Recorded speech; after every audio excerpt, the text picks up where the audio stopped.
हमने एक शुरू में टॉपिक स्टडी किया था जो था आयंस इन सॉल्यूशन। आप जानते हैं कि जब किसी इलेक्ट्रोलाइट को हम सॉल्वेंट में डिज़ोल्व करते हैं, it is dissociated into its ions, cations बनते हैं और एनायन बनते हैं। और जो कंडक्टेंस है उस इलेक्ट्रोलाइट की वो डिपेंड करती है नंबर ऑफ आयंस पर और देयर मोबिलिटी। तो इस तरह हम कह सकते हैं कि जो आयनिक स्पीशीज या electrolyte when we dissolve in solvent we get a polar solution, हमें पोलर सॉल्यूशन मिलेगा। तो जितनी आयंस की कंसंट्रेशन बढ़ेगी तो उस पर कंडक्टेंस के साथ साथ उस पर इफ़ेक्ट भी पड़ेगा अट्रैक्शन का। तो वो आपने फिर पढ़ा था कि डिल्यूशन की बेस पे हम वो आयनिक जो अट्रैक्शन है वो हम कम कर सकते हैं। अब जो आज का जो हमारा जो टारगेट है या कंटेंट है वो है आयनिक स्ट्रेंथ को डिटरमाइन करना। ये जो इलेक्ट्रोलाइट है जब हम डिज़ोल्व करते हैं इसकी आयनिक स्ट्रेंथ क्या होगी। एक्चुअली इसको हम जो डिफ़ाइन करते हैं वो ये है कि the half the sum of the terms obtained by multiplying the molality of each ionic species present in solution by the square of its valency। यानी कि जितनी आयनिक स्पीशीज़ है ना उनकी मोलैलिटी हमें मालूम हो और उनकी वैलेंसी मालूम हो और उनको सम अप कर लें मोलैलिटी को और उसकी वैलेंसी का स्क्वायर को मल्टीप्लाई करके सम अप कर दें और 2 पे डिवाइड कर दें। This will be the ionic strength. Ionic strength if we suppose we have 3 ionic species और जिसको हमने 1, 2 और 3 से शो किया है और उनकी जो मोलैलिटी है वो है M1, M2 and M3 respectively and the valency of these ionic species are the Z1, Z2 and Z3। इनकी आयनिक वैलेंसी है।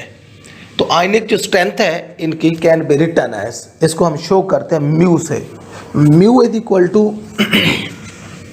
Half into M1 Z1 square plus M2 Z2 square plus M3 Z3 square. तो ये थी ionic strength. Different ionic species जिसको हम put करते हैं उनको मोलैलिटी वैलेंसी के स्क्वायर को सब को मल्टीप्लाई करके फिर सम अप करके 2 पे डिवाइड करके हम आयनिक स्ट्रेंथ कैलकुलेट करते हैं। हम यह एग्जांपल लेते हैं ionic species that is a sodium chloride. Sodium chloride आप जानते हैं इसमें 1 कैटायन है और 1 एनायन है और इसकी जो आयनिक स्ट्रेंथ है it will be half into M positive Z positive square plus M negative Z negative square. Univalent electrolyte है ये सोडियम क्लोराइड, यूनिवेलेंट इलेक्ट्रोलाइट है। अभी कैटायन भी बना रहा है और उसकी वैलेंसी हमें मालूम होनी चाहिए, एनायन भी बना रहा है इसकी हमें वैलेंसी मालूम होनी चाहिए और साथ इनकी मोलैलिटी भी। हम सपोज करते हैं कि 2 मोलैलिटी है सपोज भी के साथ ये भी वैसे देखें कि जब भी एक मोल सोडियम क्लोराइड का डिसोसिएट होता है तो 1 मोल ही सोडियम आयन बनाएगा और 1 मोल ही क्लोराइड आयन बनाएगा।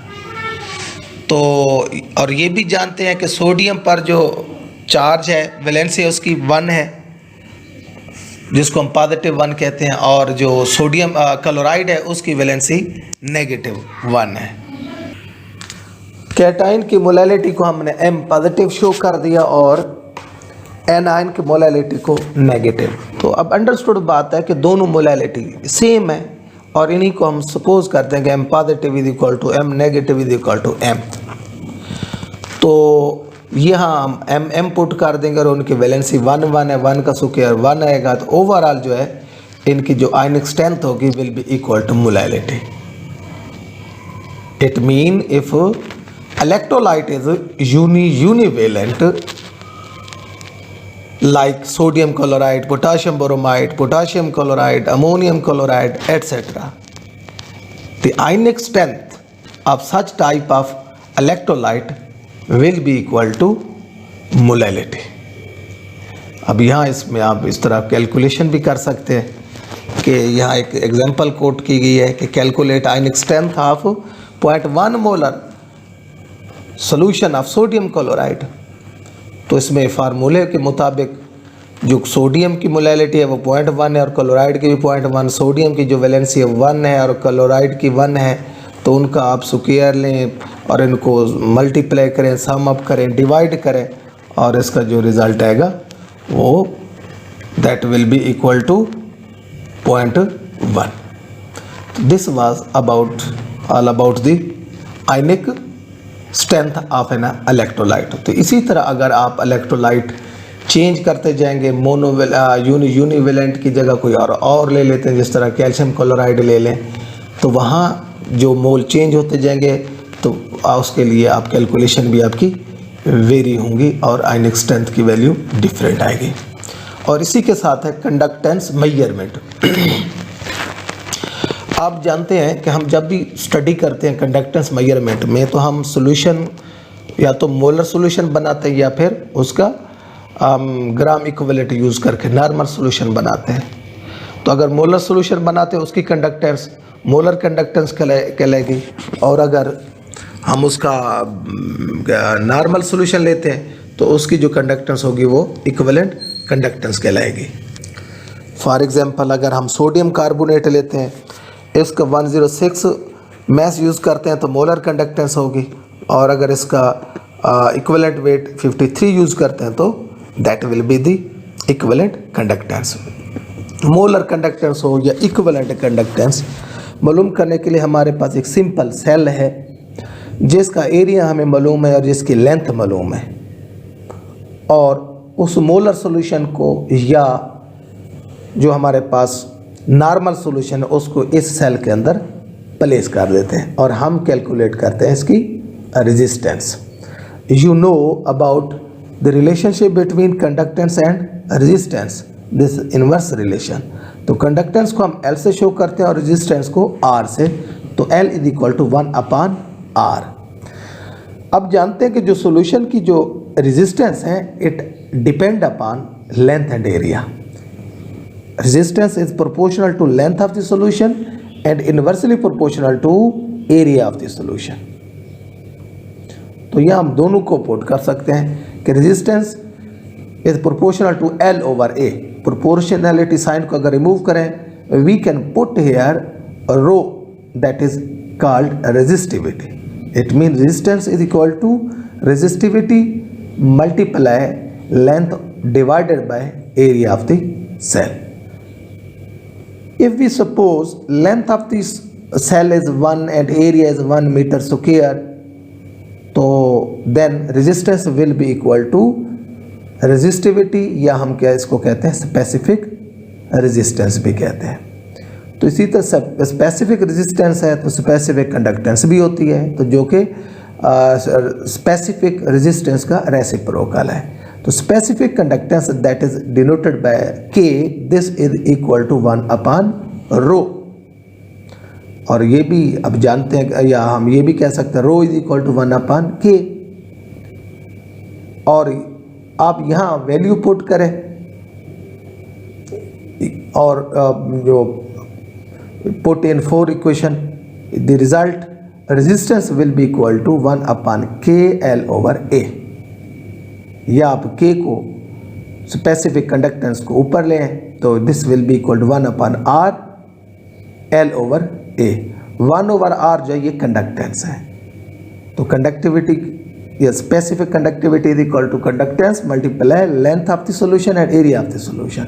और यहाँ भी हम वही सपोज करते हैं if length is 1 metre and area is 1 metre square then the specific conductance will be equal to conductance. तो ये हम मालूम कर सकते हैं, लेकिन इसके लिए हम इंस्ट्रूमेंटेशन जो यूज़ करते हैं, जो हेल्प लेते हैं, वह व्हीटस्टोन ब्रिज। व्हीटस्टोन ब्रिज ये डायग्राम पिक्चर जानते हैं और FSC के प्रैक्टिकल में भी आपने किया होगा। इसकी अरेंजमेंट ये है कि इसकी अरेंजमेंट में एक रेजिस्टेंस बॉक्स होता है और एक जो है तार होती है, वायर होती है, जिसको हमने ए से बी तक शो किया है। फ्रॉम ए टू बी एक तार है जो यूज़ कर रहे हैं, और साथ गैल्वेनोमीटर है, और इसके लेफ़्ट साइड पे हमने जिस सॉल्यूशन की रेजिस्टेंस मालूम करनी है उसको हमने प्लेस कर दिया। ठीक है, अब हमने करना ये है कि जो गैल्वेनोमीटर है इसकी को जो नोब है इसको हमने मूव करवाना है फ्रॉम ए टू बी, और रेजिस्टेंस बॉक्स की हेल्प से हमने देखना ये है कि किस पॉइंट पर गैल्वेनोमीटर में से जो करंट पास हो रहा है दैट इज 0, उस पॉइंट को नोट करना है। वी सपोज हेयर कि एट पॉइंट एक्स, ये जो तार है ए बी, इसके एक्स पॉइंट पर गैल्वेनोमीटर जब स्लाइड करते करते यहाँ तक पहुँचता है तो इसमें से करंट जो पास होता है वो 0 है। तो इस पॉइंट को हमने नोट करना है, और उसके बाद करना ये है कि हमने लेंथ नोट कर लेनी है। फ्रॉम ए टू एक्स ये लेंथ कितनी है, and from X to B ये लेंथ कितनी है। और इसके अलावा रेजिस्टेंस बॉक्स की जो हमने रेजिस्टेंस यूज़ की वो हमें मालूम होनी चाहिए, और साथ जो सॉल्यूशन की रेजिस्टेंस है वो हम उसको पुट कर देते हैं। तो यहाँ इस फार्मूले की मदद से यानी कि R S over R is equal to distance A X divided by distance X B, तो जो आर एस जो रेजिस्टेंस ऑफ सॉल्यूशन है हम मालूम कर सकते हैं, क्योंकि ये तीनों पैरामीटर हमारे पास मौजूद है। डिस्टेंस ए एक्स भी हमारे पास है और डिस्टेंस एक्स बी भी हमारे पास है, and the resistance of the resistance box वो भी हमारे पास मौजूद है। We can calculate resistance of the solution by this formula. Thank you so much.